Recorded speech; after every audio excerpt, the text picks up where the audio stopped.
आज हम मुग़ल साम्राज्य के बारे में अध्ययन करेंगे, जिसमें मुग़ल साम्राज्य का संस्थापक जो बाबर था, जिसका शासनकाल 1526 से 1530 ईस्वी तक भारत में रहा, उसके बारे में अध्ययन करेंगे।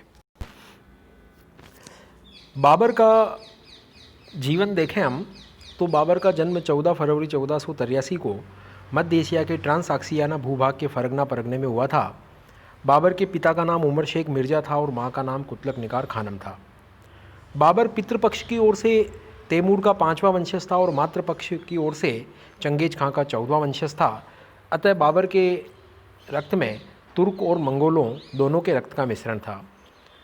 बाबर का जो पिता था फरगना का शासक था उमर शेख मिर्ज़ा। बाबर का चाचा अहमद मिर्ज़ा वो फरगना के पास में समरकंद और बुखारा वहाँ का शासक था। अहमद मिर्ज़ा बाबर का चाचा। बाबर के पिता का 1494 ईस्वी में देहांत हो गया। उस वक्त बाबर की आयु 11 वर्ष की थी। तो 11 वर्ष की आयु में 1494 में बाबर गद्दी पर बैठा फरगना की। उसके बाद बाबर ने समरकंद को जीतने का लक्ष्य बनाया। तो 1496 में उसने समरकंद पर आक्रमण किया, परंतु असफल रहा। समरकंद पर बाबर इसलिए कब्जा करना चाहता था कि समरकंद तैमूर की राजधानी था और तैमूर बाबर का पूर्वज था। तो बाबर चाहता था कि समरकंद जैसी महत्वपूर्ण जगह उसके साम्राज्य में होनी चाहिए। तो उसने फरगना से सेना भेजी समरकंद की ओर 1496 में, लेकिन असफल रहा। 1497 में बाबर ने समरकंद पर आक्रमण किया और जीत भी लिया, लेकिन कुछ वर्ष बाद ही बाबर के हाथ से समरकंद तो गया ही, फरगना भी हाथ से निकल गया। उसके बाद में बाबर भटकाव की स्थिति में आ गया। न उसके पास समरकंद था, न उसका खुद का जो मूल राज्य फरगना था। 1502 ईस्वी में उज्बेक सरदार शेबानी खां ने सराय पुल के युद्ध में या सर ए पुल के युद्ध में बाबर को परास्त कर दिया। उसके बाद बाबर जो था उसने समरकंद को जीतने का विचार कुछ समय के लिए छोड़ दिया। इस युद्ध में बाबर की बहन शेबानी खां उज्बेक के हाथ लगी और शेबानी खां उज्बेक ने बाबर की बहन से विवाह कर लिया। फिर 1504 ईस्वी में बाबर ने काबुल की ओर रुख किया। काबुल को उसने जीत लिया और 1507 ईस्वी में बाबर ने अपने पूर्वजों द्वारा प्रयुक्त मिर्ज़ा की उपाधि को त्याग करके बादशाह की उपाधि धारण कर ली। बाबर अब काबुल से बादशाह के नाम से शासन करने लगा। बाबर भारत में मुग़ल साम्राज्य का संस्थापक था। उसने तुर्की मूल के चगताई वंश का शासन स्थापित किया था। बाबर के तुर्की मूल के वंश का नाम था चगताई वंश। चगताई कौन था? चंगेज खां के द्वितीय पुत्र का नाम चगताई था, अतः बाबर का वंश चगताई कहलाया। बाबर ने उज्बेकों से तुलगुमा युद्ध पद्धति सीखी। तुलगुमा युद्ध पद्धति में क्या होता है कि आमने सामने सेनाएं जब भिड़ती है तो एक रिज़र्व फोर्स रखी जाती है पीछे, और साथ ही साथ एक घुड़सवार टुकड़ी ऐसी रखी जाती है जो सामने से हमला न करके घूम करके लंबे मार्ग से शत्रु के पीछे की ओर पहुंच करके उस पर आक्रमण कर देती है अचानक से। तो ये तुलगुमा युद्ध पद्धति बाबर ने उज्बेकों से सीखी। युद्ध में बंदूकों का प्रयोग करना बाबर ने ईरानियों से सीखा, और बाबर के स्वजातीय जो तुर्क थे उनसे गतिशील घोड़ों का संचालन करना सीखा। कुस्तुनतुनिया के जो तुर्क थे, तुर्कों का कुस्तुनतुनिया पर भी कब्जा था। कुस्तुनतुनिया के तुर्कों से बाबर ने तोप खाने का प्रयोग करना सीखा। बाबर ने उस्ताद अली कुली नाम के एक तुर्क तोपची को अपना तोप खाने का अध्यक्ष बनाया। उसके बाद भारत में मुस्तफ़ा खान नामक एक तोप विशेषज्ञ की सेवाएं भी ली। बाबर ने 1511 ईस्वी में समरकंद के साथ साथ बुखारा और खुरासान को जीता, किंतु ये विजय भी अल्पकालिक ही रही। मई 1512 में कुल ए मलिक के युद्ध में उबैदुल्ला खां उज्बेक से बाबर परास्त हो गया और समरकंद बाबर के हाथ से फिर से जाता रहा। तीसरी बार मई 1512 में समरकंद खोने के बाद में बाबर ने समरकंद जीतने का विचार हमेशा के लिए त्याग दिया। अब बाबर काबुल से ही संतुष्ट था। बाबर के भारत पर आक्रमण 1519 से आरंभ हुए उस समय तक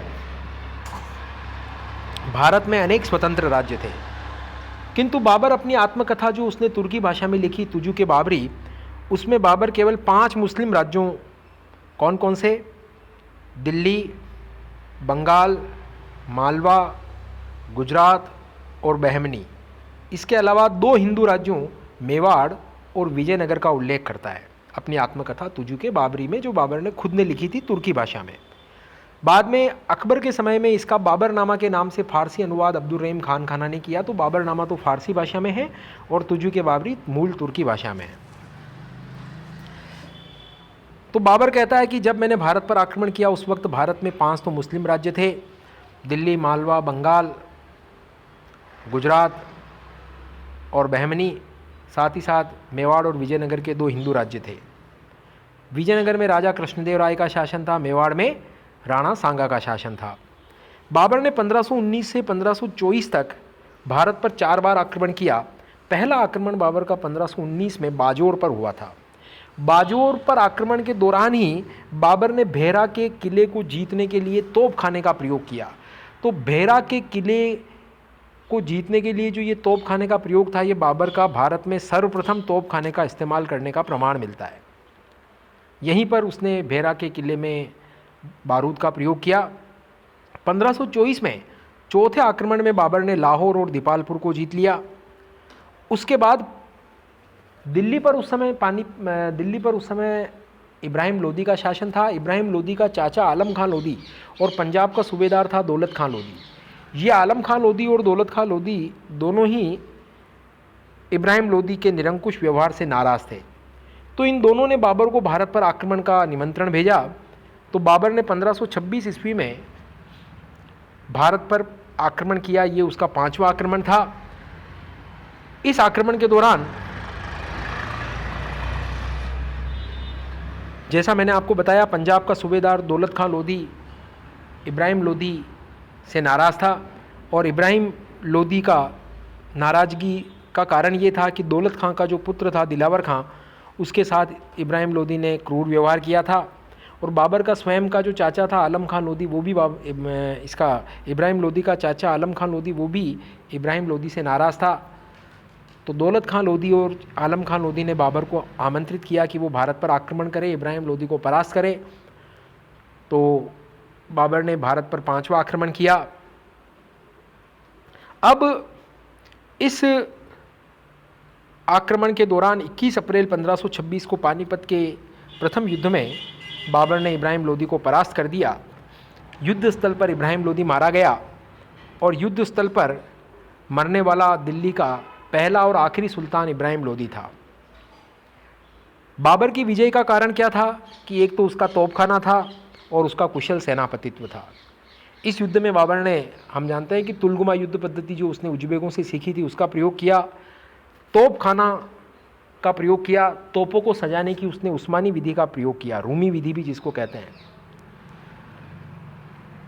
उस्मानी विधि में क्या होता है कि 2 गाड़ियों के बीच में कुछ जगह छोड़ करके तोपों को वहाँ रखा जाता है और उसको चलाया जाता है।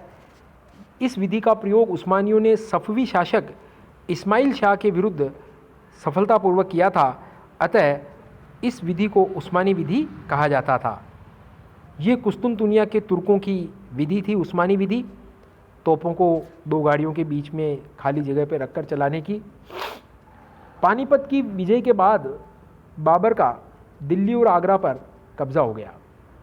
इसके बाद बाबर ने काबुल के प्रत्येक निवासी को एक चांदी का सिक्का दान में दिया।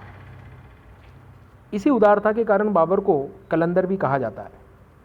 बाबर कहता है कि पानीपत विजय के बाद में उसने स्टेटमेंट दिया था कि काबुल की गरीबी अब हमारे लिए फिर कभी नहीं, क्योंकि काबुल की जो जलवायु थी वो कठोर जलवायु थी, वहाँ उत्पादन कम होता था, आर्थिक स्थिति बाबर की इतनी अच्छी नहीं थी काबुल में। लेकिन भारत में इब्राहिम लोदी को हराने के बाद में जब दिल्ली आगरा का इलाका बाबर के कब्ज़े में आ गया और इधर पंजाब का इलाका बाबर के कब्ज़े में आ गया, तो बाबर को लगा कि अब धन की कोई कमी नहीं होगी, इसलिए उसने एक चांदी का सिक्का काबुल के प्रत्येक निवासी को दान में दिया। रशब्रुक विलियम कहता है कि पानीपत के युद्ध में बाबर ने इब्राहिम लोदी को जैसे ही हराया, उसके साथ ही बाबर के उधर उधर भटकने के दिन बीत गए। उसके बाद बाबर का अगला मुकाबला होना था मेवाड़ के महत्वाकांक्षी महाराणा सांगा के साथ। महाराणा सांगा और बाबर के बीच में शीघ्र ही खानवा का युद्ध हुआ 16 मार्च 1527 को भरतपुर के पास में, और इस युद्ध में बाबर ने महाराणा सांगा को परास्त किया। अब प्रश्न उठता है कि महाराणा सांगा और बाबर के बीच में जो ये खानवा का युद्ध हुआ, उसमें खानवा के युद्ध में बाबर जीत गया, और खानवा विजय के बाद में बाबर ने गाजी की उपाधि धारण की। इंपॉर्टेंट फैक्ट है ये कि खानवा युद्ध में विजय के बाद बाबर ने गाजी की उपाधि धारण की। तो प्रश्न ये उठता है कि बाबर और राणा सांगा के बीच में आखिर युद्ध हुआ क्यों। इसका कारण अगर हम ढूंढें तो राजस्थान में उस वक्त मेवाड़ का राणा सांगा का पूरा प्रभाव था। कर्नल टोड कहते हैं कि बाबर ने जब भारत पर आक्रमण किया था तो उस समय मेवाड़ का महाराणा सांगा दिल्ली में हिंदू राज्य स्थापित करने का स्वप्न देख रहा था। राजस्थान के समस्त राजपूत राज्य उसकी शक्ति का लोहा मानते थे। कर्नल टोड लिखते हैं कि उस वक्त राणा सांगा के दरबार में 7 राजा, 9 राव और 104 सरदार बैठते थे, सिर झुकाते थे। राणा सांगा बड़ा महत्वाकांक्षी था। दिल्ली पर हिंदू राज्य स्थापित करना उनका स्वप्न था। तो बाबर और सांगा दोनों ही महत्वाकांक्षी थे। राणा सांगा के दिल्ली पर हिंदू राज्य स्थापित करने के मार्ग में बाबर बाधा बन चुका था पानीपत का युद्ध जीतने के बाद में। अतः दोनों के मध्य अब युद्ध होना अनिवार्य था। दोनों की सीमाएं टच हो रही थी। युद्ध के कारणों को देखें हम तो बाबर ने अपनी आत्मकथा तुजुके बाबरी, या जिसको बाबरनामा भी कहते हैं, उसमें लिखा है कि राणा सांगा ने संधि भंग की थी। कौन सी संधि भंग की थी? बाबर लिखता है अपनी आत्मकथा में कि काबुल के अंदर जब मैं था तब राणा सांगा ने अपना दूत भेजा था और कहा था कि दिल्ली पर आक्रमण करो, और जब तुम दिल्ली पर आक्रमण करोगे उस समय सांगा ने कहा कि मेरी सेनाएं आगरा की तरफ से आक्रमण करेगी। लेकिन जब मैंने दिल्ली पर इब्राहिम लोदी के विरुद्ध आक्रमण किया तो राणा सांगा अपनी सेना लेकर के आगरा की तरफ से नहीं आया और इस संधि को भंग किया। अतः संधि भंग करने का दंड देने के लिए मैंने राणा सांगा पर आक्रमण किया, ऐसा बाबर अपनी आत्मकथा में लिखता है। दूसरी ओर क्या ये बात सही थी? दूसरी ओर अगर इसका हम देखें तो मेवाड़ राज्य का जो राजपुरोहित था, राजपुरोहित, तो मेवाड़ राज्य के प्रमुख पुरोहित की जो डायरी के अंदर देखें हम तो उसमें एक वृतांत लिखा हुआ है। पुरोहित की डायरी में, जो मेवाड़ के राजपुरोहित थे, उनकी डायरी में लिखा है कि बाबर ने काबुल से राणा सांगा को संदेश भिजवाया था। बाबर अपनी आत्मकथा में लिख रहा है कि राणा सांगा ने अपना दूत काबुल भेजा था, जबकि मेवाड़ राज्य के राज प्रमुख जो पुरोहित थे उनकी डायरी में लिखा है कि दूत राणा सांगा ने नहीं भेजा था काबुल में, बल्कि काबुल से बाबर ने एक दूत कहाँ भेजा था? राणा सांगा के पास, और ये संदेश भिजवाया था कि मैं इब्राहिम लोदी पर आक्रमण करना चाहता हूँ, आप मेरी मदद करें। बाबर ने राणा सांगा को ये आश्वासन भी दिया था कि विजय के बाद वो राणा सांगा को आगरा तक की सीमा का अधिकारी बना देगा। पुरोहित की डायरी एक इंपॉर्टेंट डॉक्यूमेंट है और उसमें राणा के दैनिक कार्यों का विवरण है जो असत्य नहीं हो सकता।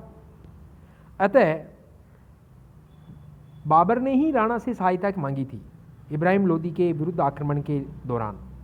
लेकिन बाबर के इस प्रस्ताव को जब राज दरबार में चर्चा की गई तो राणा सांगा के राजपूत सरदारों ने कहा कि बाबर एक विदेशी है और एक सांप को दूध पिलाने से क्या लाभ, हमें क्या फायदा। अतः राणा सांगा ने बाबर की कोई मदद नहीं करने का निश्चय किया। इस कारण जब बाबर ने आक्रमण किया इब्राहिम लोदी पर तो राणा सांगा ने उसकी कोई मदद नहीं की। तो ऐसी स्थिति में बाबर ने संधि भंग का आरोप लगा दिया उस पर। तो ये फैक्ट हमें मेवाड़ राज्य के प्रमुख पुरोहित की डायरी से हमें मिलता है, और दोनों महत्वाकांक्षी थे ही।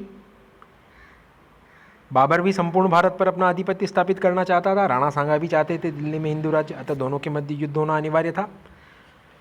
और राणा सांगा ने बाबर के शत्रुओं बाबर के शत्रु थे अफगान, इब्राहिम लोदी को परास्त किया था, अफगान थे वो। तो बाबर के शत्रु अफगानों को राणा सांगा ने पानीपत के मैदान में अफगान जब हार गए थे उसके बाद अपनी सुरक्षा के लिए ये हारे हुए अफगान सरदार राणा सांगा के पास पहुंचे। उसमें इब्राहिम लोदी का छोटा भाई महमूद लोदी और हसन खां मेवाती प्रमुख थे। ये अफगान सरदार राणा सांगा के साथ मिलकर के बाबर को भारत से बाहर खदेड़ने की योजनाएं बना रहे थे। इस कारण से भी बाबर ने राणा सांगा पर आक्रमण किया।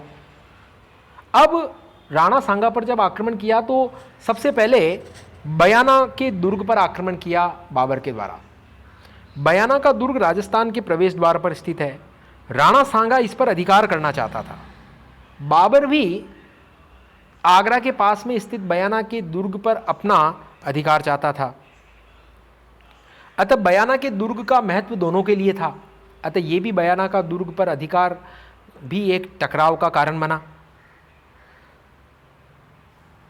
तो राणा सांगा पानीपत के युद्ध के समय दिल्ली सल्तनत के कई प्रदेशों पर अधिकार कर चुके थे, जो बाबर को स्पष्ट रूप से चुनौती थी। अतः बाबर ने बयाना, धौलपुर और ग्वालियर दुर्गों पर अधिकार करने के लिए अपने सैनिक अधिकारियों को भेजा। राणा सांगा ने भी बाबर के विरुद्ध संगठित शक्ति से युद्ध करने का निर्णय किया। उसने सभी सामंतों, सरदारों को, शासकों को निमंत्रण भेजा। बाबर राणा सांगा की मदद के लिए मारवाड़ से राव गंगा का पुत्र मालदेव आ गया, चंदेरी का मेदिनी राय आ गया, मेहता का रायमल राठौड़ आ गया, सिरोही का अखेराज दूदा वो पहुंच गया, डूंगरपुर का रावल उदय सिंह वो पहुंच गया, सलुम्बर का रावत रतन सिंह वो भी पहुंच गया, सादड़ी का जाला अज्जा और गोगुंदा का जाला सज्जा ये भी राणा सांगा की सहायता के लिए पहुंच गए। सादड़ी का जाला अज्जा और गोगुंदा का जाला सज्जा, सलुम्बर का रावत रतन सिंह, डूंगरपुर का रावल उदय सिंह, मेड़ता का रायमल राठौड़, सिरोही का अखेराज दूदा, राव गंगा का पुत्र मालदेव जो मारवाड़ से आया, ये सारी अपनी अपनी सैनिक टुकड़ियां लेकर के राणा सांगा की मदद के लिए पहुंच गए। राणा इन सभी को अपने दलबल सहित रणथंभौर पहुंचे। यहाँ पर चंद्रभान माणिकचंद्र चौहान भी राणा से आ मिले। रणथंभौर से फिर ये सारी सेना राणा की बयाना की ओर आगे बढ़ी। बयाना पर बाबर ने अधिकार कर लिया था। राणा सांगा ने बयाना के आसपास के क्षेत्रों से मुस्लिम सरदारों को खदेड़कर वो एरिया अपने कब्जे में कर लिया। उसके बाद राणा सांगा की सेनाएं, सैनिक टुकड़ी बयाना की ओर बढ़ी। राणा सांगा ने बयाना पहुंचकर दुर्ग को घेर लिया, जिससे दुर्ग में तैनात मुगल सेना की स्थिति बहुत बुरी हो गई। बाबर ने अपनी बयाना दुर्ग को बचाने के लिए एक टुकड़ी भेजी, लेकिन राजपूतों की शक्ति और उत्साह के सामने बाबर की वो टुकड़ी परास्त होकर भाग खड़ी हुई। जब दुर्ग में घिरी हुई मुगल सेना को कहीं से कोई आशा नहीं बची, तो अपने प्राण बचाने के लिए उन्होंने राजपूतों के सामने आत्मसमर्पण कर दिया और बयाना पर राणा सांगा का अधिकार हो गया। बयाना की विजय राणा सांगा की गौरवशाली और महत्वाकांक्षी विजय थी, महान विजय थी। बाबर अब युद्ध के लिए आगरा से फतेहपुर सीकरी पहुंचा। वहां से बयाना से जान बचाकर भागकर आए हुए मुस्लिम सैनिक वहां पहुंचे। इन मुस्लिम सैनिकों ने राजपूत वीरों की शूरवीरता और सैन्य शक्ति की श्रेष्ठता का हाल बाबर को सुनाया, जिससे क्या हुआ कि बाबर की सेना में और आतंक का वातावरण बन गया। स्वयं बाबर अपनी आत्मकथा तुजुक बाबरी में लिखता है कि मेरी सेना हतोत्साहित हो चुकी थी। राजपूत वीरों में अपनी मृत्यु को देख करके बाबर की सेना भयभीत हो गई थी। बाबर ने अपने सैनिकों को युद्ध करने के लिए विभिन्न प्रकार से प्रेरित किया। उसने क्या किया? ओजपूर्ण भाषण दिया। उसने कहा कि अगर आप जीत जाएंगे तो आप इतनी महान राज्य का उपभोग करेंगे, धन संपदा आपको प्राप्त होगी, और मर भी गए तो आप गाजी कहलाएंगे, धर्म योद्धा कहलाएंगे, जन्नत नसीब होगी। तो युद्ध में विजय के बाद के सपने दिखाए, युद्ध को जिहाद घोषित किया, सैनिकों को कस्में खिलाई गई। बाबर ने अपने सारे शराब के प्याले और बर्तन सारे तोड़ दिए कि हम शराब नहीं पिएंगे, क्योंकि अल्लाह नाराज़ है शराब पीने से। तभी बाबर की खेमे में एक ज्योतिषी था, मोहम्मद शरीफ। उसने बाबर की हार की भविष्यवाणी कर दी। इससे बाबर और भी ज़्यादा हतोत्साहित हो गया, लेकिन उसने धैर्य नहीं खोया। उसने अपनी सैनिकों के सामने जोशीला भाषण दिया और उसके बाद बाबर ने मार्च 1527 में फतेहपुर सीकरी से आगे बढ़ते हुए 10 मील दूर खानवा के मैदान में सेना सहित डेरा डाल दिया। यहाँ राणा सांगा से एक चूक हो गई। वो खानवा के मैदान में इंतजार करते ही रहे। उनको पहले ही वहाँ पहुँच जाना था। जैसे ही बयाना के दुर्ग से बाबर की सैनिक टुकड़ी को परास्त किया था, उन्हें तत्काल आक्रमण करना था बाबर पर, लेकिन राणा सांगा इंतजार करते रह गए। ये रणनीतिक भूल साबित हुई। इधर बाबर की सेनाएं भी खानवा के मैदान में आ डटी और 16 मार्च 1527 को, यहाँ 17 मार्च लिखा हुआ है, एक्चुअल 16 मार्च है, 16 मार्च 1527 को बाबर और राणा सांगा की सेनाएं आमने सामने हो गई खानवा के मैदान में। राजपूत सेना में अधिक सैनिक थे, लेकिन बाबर के पास तोपें भी थी। अब ये सैनिकों का आंकड़ा कितना था बाबर और राणा सांगा की सेना का, तो आशीर्वादी लाल श्रीवास्तव कहते हैं कि खानवा में राणा सांगा की सेना बाबर की सेना की दुगनी थी। राणा सांगा की सेना बाबर की सेना की दुगनी थी। बाबर ने खानवा के युद्ध से पहले सैनिकों का मनोबल बढ़ाने के लिए, जैसा आपको बताया, जिहाद का नारा दिया था। मुसलमानों पर लगने वाले तमगा नामक आयात शुल्क या चुंगी को समाप्त कर दिया था और सैनिकों के सामने कभी भी शराब न पीने का वायदा किया था। गाजी की उपाधि उसने बाद में धारण की थी। राणा सांगा की तरफ से कौन कौन युद्ध लड़ रहे थे? हसन खां मेवाती, महमूद लोदी जो इब्राहिम लोदी का छोटा भाई था, इब्राहिम लोदी का चाचा आलम खां लोदी और चंदेरी का शासक मेदिनी राय, और कई राजपूत सरदार राणा सांगा के पक्ष में थे। बाबर राणा सांगा की सेना से भयभीत तो अवश्य था, लेकिन बाबर के पास तोपखाना था जो राणा सांगा के पास नहीं था। ये एक निर्णायक शस्त्र साबित हुआ। टोड के अनुसार युद्ध से पूर्व बाबर ने संधि का भी प्रयास किया, लेकिन कोई प्रयास सफल नहीं हुआ और प्रातः 9 बजे युद्ध की रणभेरी बज उठी। राणा ने अपनी सेना के बाएं सैनिक दल को मुगल सेना के दाहिने भाग पर धावा बोलने का आदेश दिया, क्रॉस वार किया। यह आक्रमण इतना भीषण था कि मुगल सेना इसे सहन नहीं सकी। बाबर को इस आक्रमण को रोकने के लिए, वेग रोकने के लिए पूरा भरपूर प्रयास करना पड़ा, लेकिन बाबर ने तत्काल अपने तोपखाने का मुंह खोल दिया। मुगलों की तोपें आग उगलने लगी और राजपूत सेना के सामने ये गर्जना करती हुई, बारूद की आग बरसाती हुई तोपें पहली बार थी। इसे देखकर राजपूत सैनिक आश्चर्यचकित थे कि ये क्या है। इन मुगल तोपों ने राजपूत सेना में आतंक पैदा कर दिया। तोपखाने के प्रभाव से और रिजर्व फोर्स के आक्रमण से धीरे धीरे राजपूत शूरवीर सेनानायक चंद्रभान, भूपत राय, माणिक चंद्र, दलपत, ये सब वीरगति को प्राप्त होने लगे। हसन खां मेवाती भी वीरगति को प्राप्त हुआ।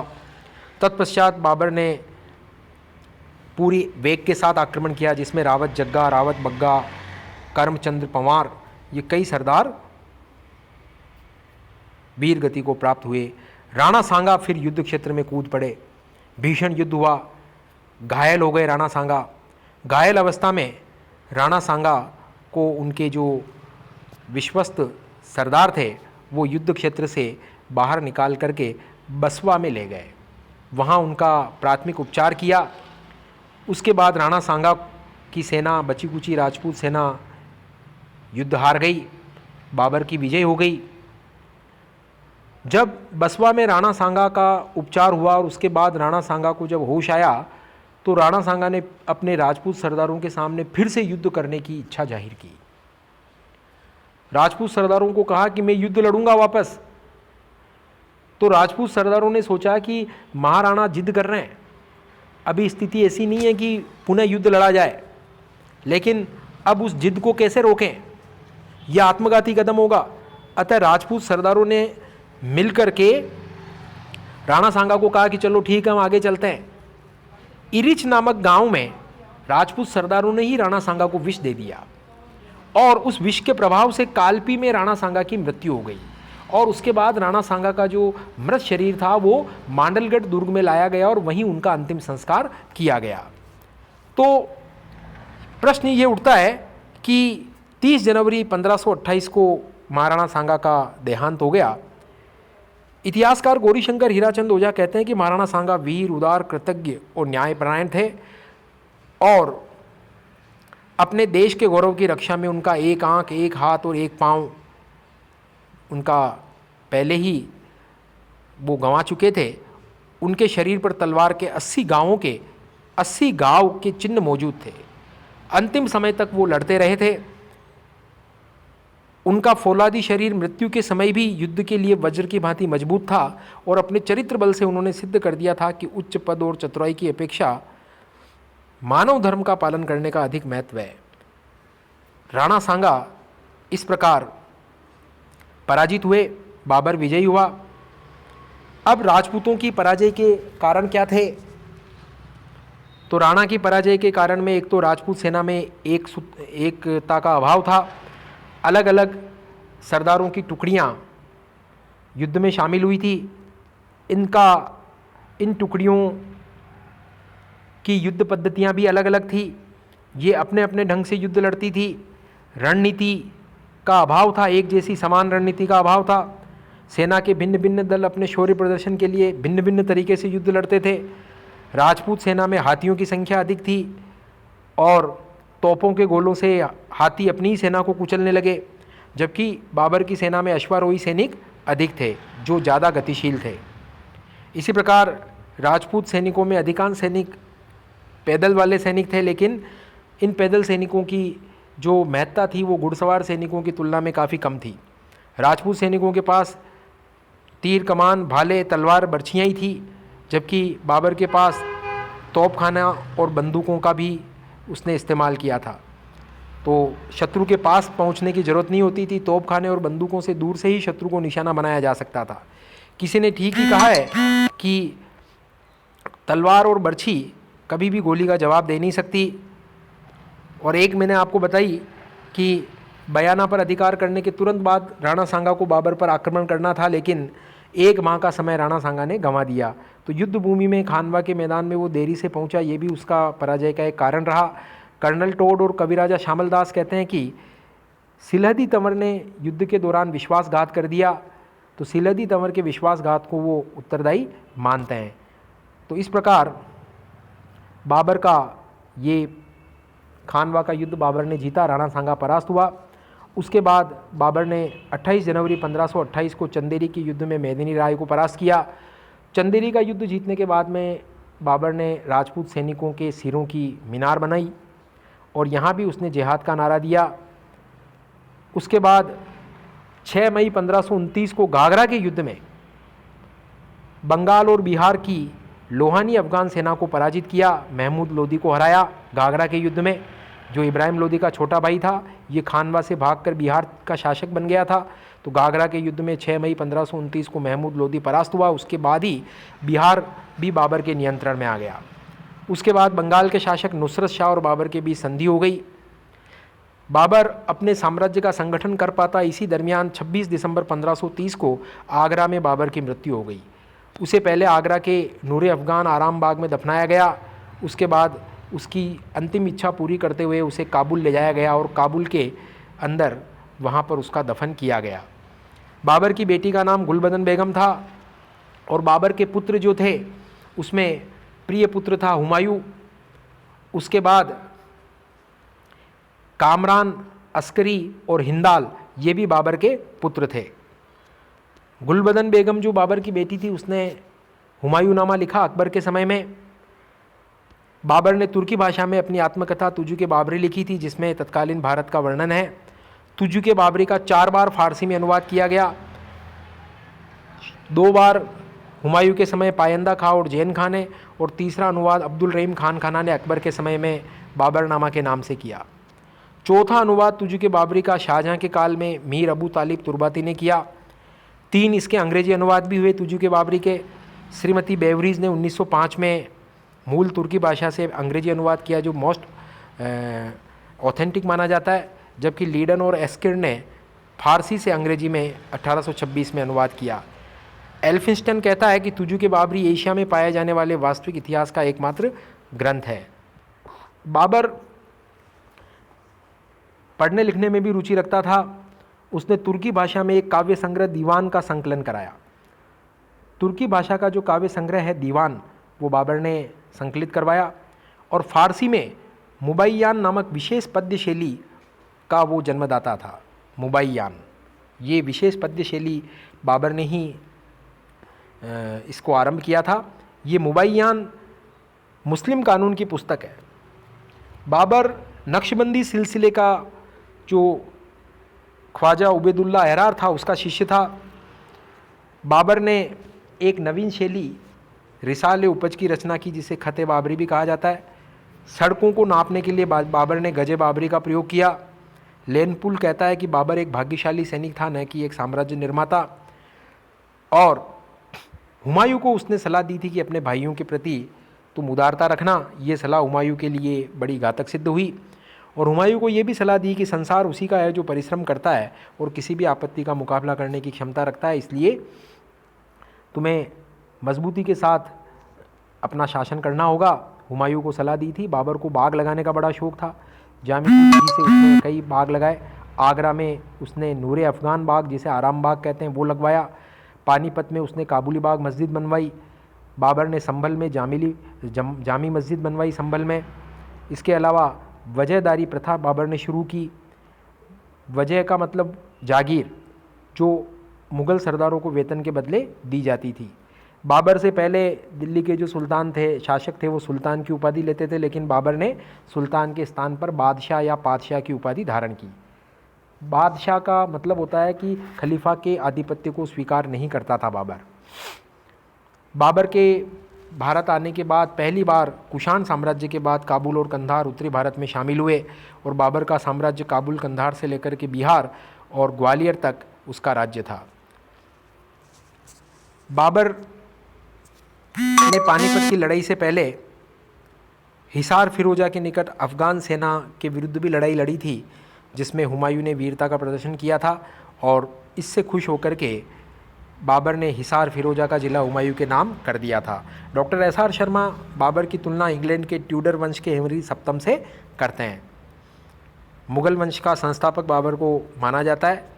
बाबर अपनी आत्मकथा तुझी के बाबरी में भारत के 3 अभिशापों का उल्लेख करता है। एक तो गर्मी, धूल और लू। बाबर भारत की गर्मी, धूल और लू से बड़ा परेशान था। वो इसे 3 अभिशाप मानता है। बाबर लिखता है कि हिंदुस्तान के सैनिक मरना जानते हैं, लड़ना नहीं जानते हैं। ये बाबर ने इस प्रकार की बात अपनी आत्मकथा में लिखी है। तो यहाँ पर अपना बाबर वाला टॉपिक कंप्लीट होता है। उसके बाद कल अगले व्याख्यान में हम हुमायूं के बारे में अध्ययन करेंगे। धन्यवाद।